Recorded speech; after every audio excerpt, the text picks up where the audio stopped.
Happy Easter from ProstateWarriors.com. While we wait for the AACR 2026 meeting to start, here's another update with interesting clinical and preclinical studies. Have a fantastic Easter. Imagine a drug that acts like a two-key nuclear launch sequence. It refuses to detonate until it's absolutely sure it has found a cancer cell. Right, or an immune cell perfectly engineered to run a marathon instead of the sprint inside a tumor. Yeah, exactly.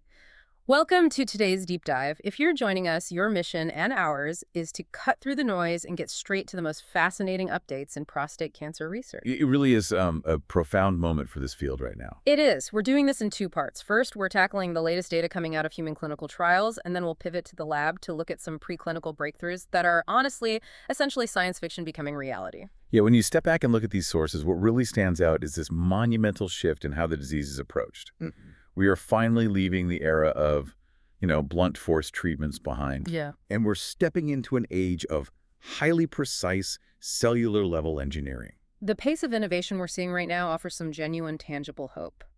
So let's get right into the clinical trials, starting with advanced radioligand therapies.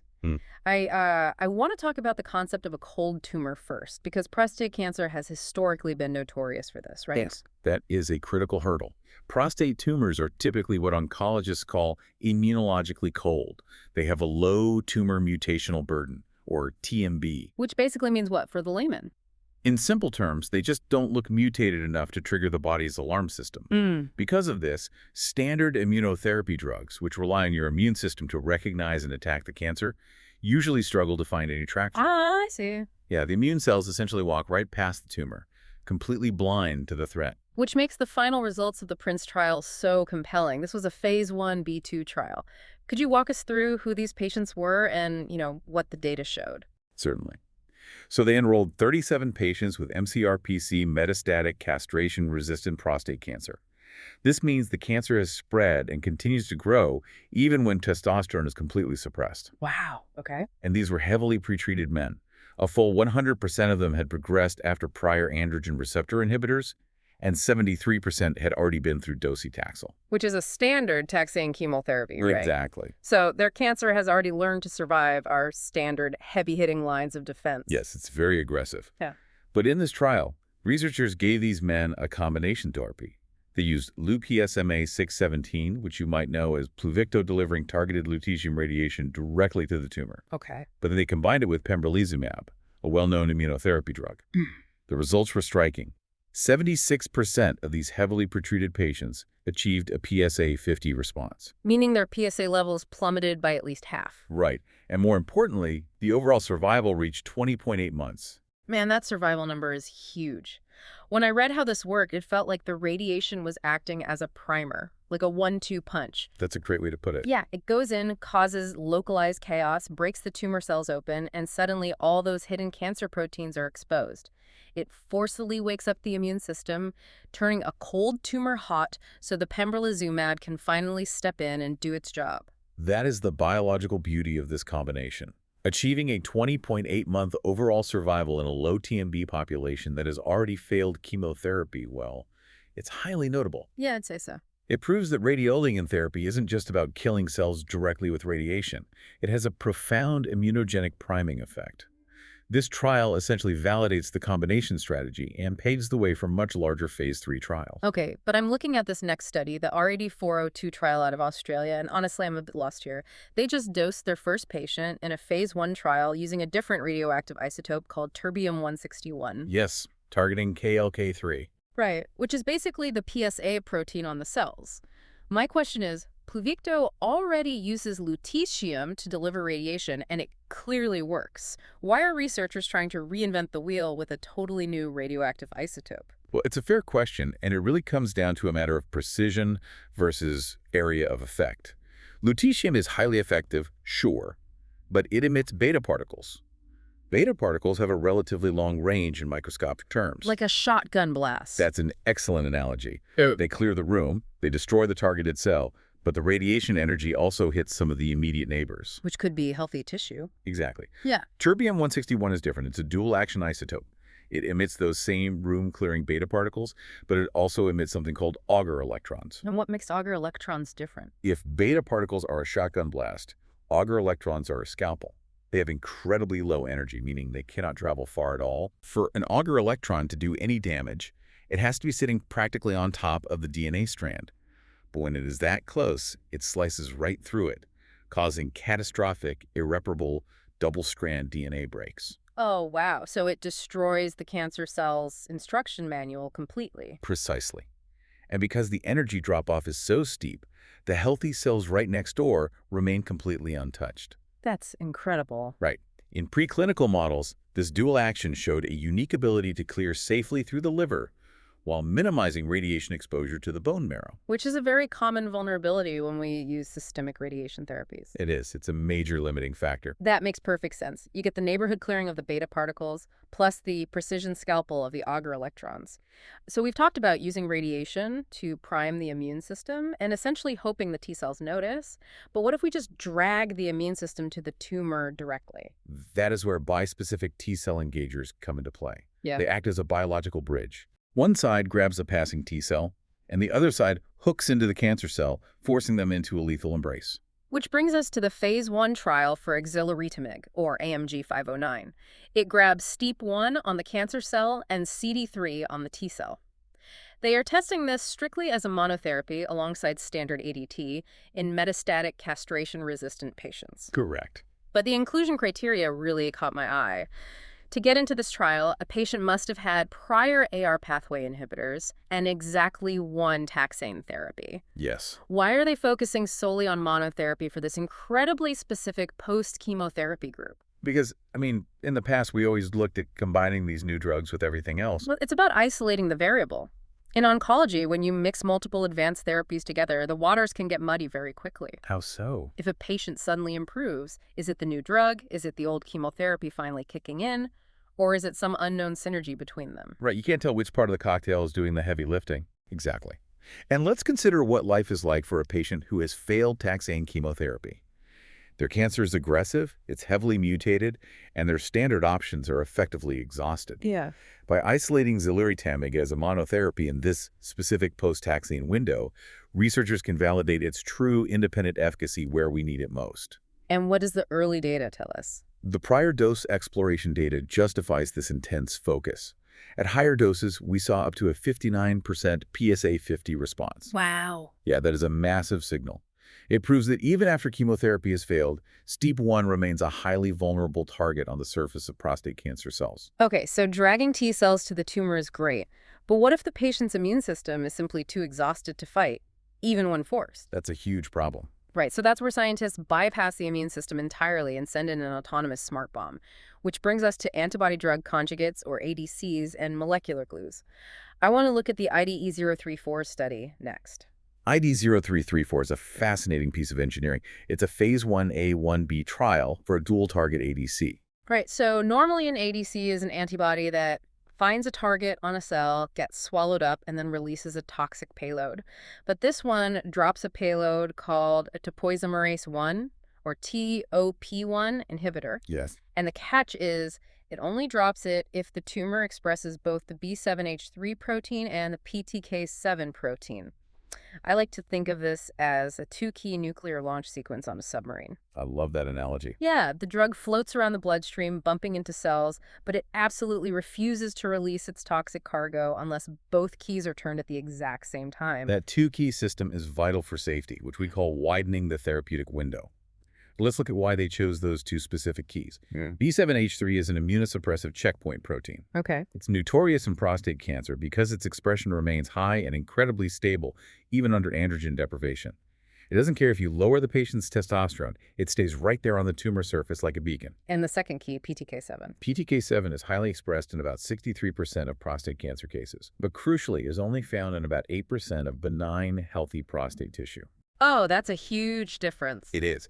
By engineering the drug to require both targets, you drastically reduce the chance of the bomb accidentally detonating in healthy tissue.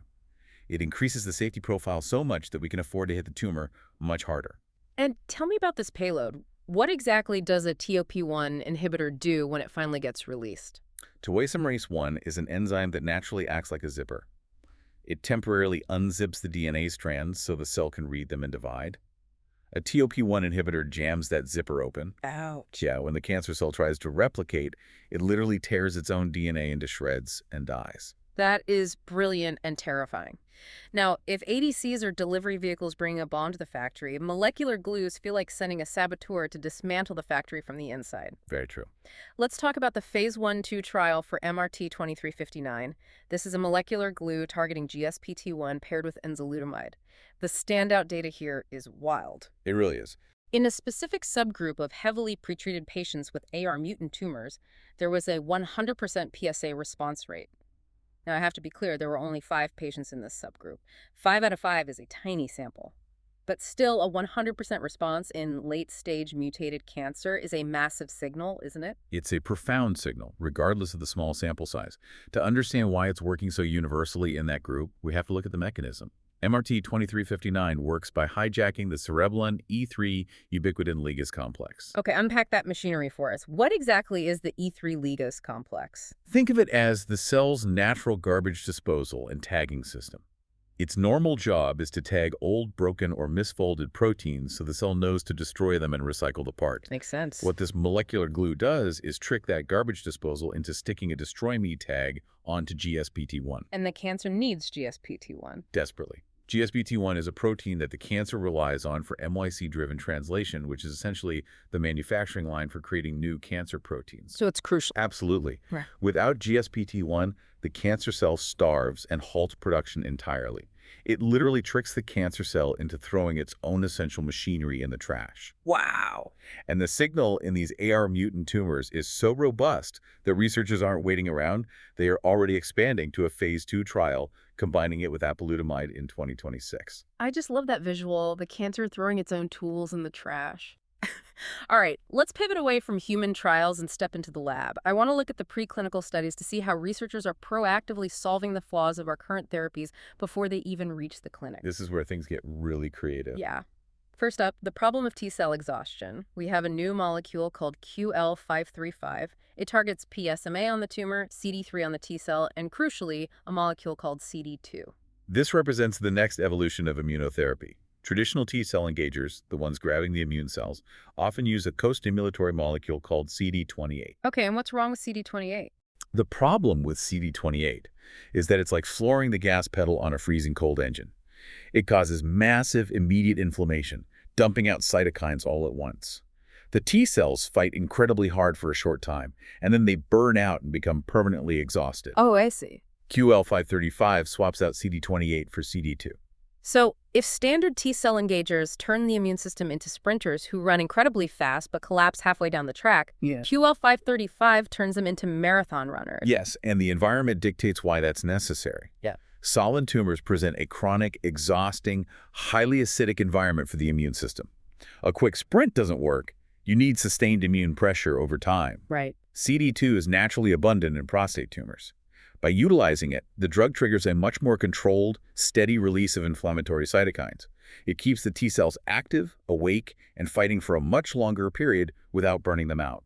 But keeping the T-cells alive is only one part of the puzzle, right? I mean, if you are listening to this and you've ever been on hormone therapy or a targeted inhibitor, you might be wondering why your tumor eventually found a way around it. Exactly. Cancer is notoriously good at mutating to ignore our drugs. Right.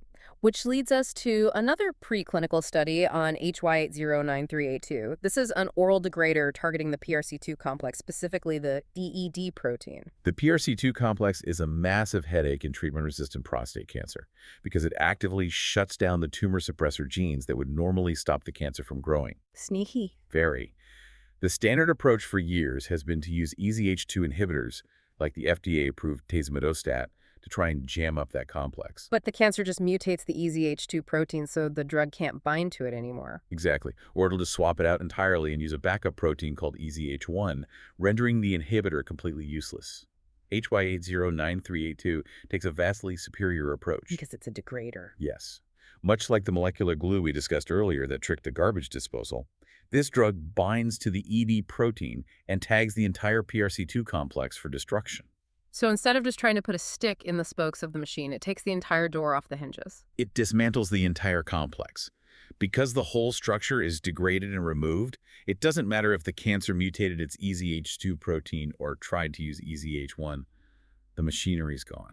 That's wild. In the lab, this has shown beautiful synergy with enzalutamide in mouse models, completely overcoming the resistance that usually develops. That is incredible. Okay, for our final study, we are looping back to ADCs, those smart bomb delivery vehicles. But we're looking at this because it answers a critical question about the payload itself. This is a really important one. Yeah, this study focuses on an ADC targeting LIV1, which is a protein found on the surface of 72% of prostate tumors. They used an antibody called 48D6, which has an incredible half-life of roughly 14 to 15 days in mouse models. That is a big deal for quality of life. Right, because it implies a patient might only need dosing every 2 weeks instead of multiple times a week. The pharmacokinetics, Yeah. how long it lasts in the body, are certainly impressive. But the payload story is where we learn something vital about prostate cancer biology. Right. So initially, researchers tested this LIV1 antibody with a payload called ADC2. It used a topoisomerase 1 inhibitor, similar to what we discussed earlier. Yes. And it worked beautifully at destroying breast and lung cancer models in the lab. But when they tested it in prostate cancer models, it completely failed. The tumors just shrugged it off. Completely ineffective. Yeah. Then they swapped out the payload to create ADC3. This time they used MMAE. MMAE is a microtubule targeting agent. Suddenly, it was incredibly successful, showing over 70 days of sustained tumor control even after the treatment was stopped entirely. It's a night and day difference. But wait, why would a highly toxic payload work perfectly in breast or lung cancer but completely fail to harm a prostate cancer cell? If a toxin gets inside a cell, shouldn't it just kill it? You would naturally assume so, but a toxin is only effective if it disrupts a vulnerability specific to the biology of that exact cell. This study proves that we cannot just take a drug that works in breast cancer, slap a prostate target on it, and assume it will succeed. As we mentioned, a TUP1 inhibitor disrupts DNA replication. Right, the zipper. Exactly. For whatever biological reason, the prostate cancer models in this study were able to bypass that specific damage. But MMAE targets microtubules. And microtubules are what exactly? They're the structural highways of the cell. They give the cell its shape and are essential for pulling chromosomes apart during cell division. Ah, okay. Paralyzing those highways completely disrupted the unique cellular machinery of these specific LIV1 prostate tumors. It highlights why prostate cancer requires bespoke engineering. We have to tailor the weapon to the specific armor of the disease. You have to know what the factory needs before you can send the right saboteur. Man, this has been an absolutely packed deep dive, from using radiation as an immune primer to drugs requiring 2 keys to launch to immune cells engineered for a marathon and molecular glues tricking the cancer into destroying its own survival gear. It's a lot to take in. It is. As we wrap up this discussion, what's the biggest takeaway or thought you want to leave the listener with today? I think the most provocative thought to ponder is how the traditional walls of medicine are crumbling right in front of us. What do you mean? Well, historically, oncology has been divided into very rigid silos. You had your radiation oncologist in one department, your medical oncologist giving chemotherapy in another, and your immunotherapists. But what these studies show is the blurring of those lines. Yeah, that's true. We have radioligands acting as immune primers. We have ADCs acting like targeted systemic chemotherapy. We are approaching a horizon where these mechanisms aren't separate, isolated treatments anymore. Wow. The real question is, what will prostate cancer treatment look like when we perfect single engineered molecules that combine the physical destruction of radiation, the precision of chemotherapy, and the memory of immunotherapy all at once?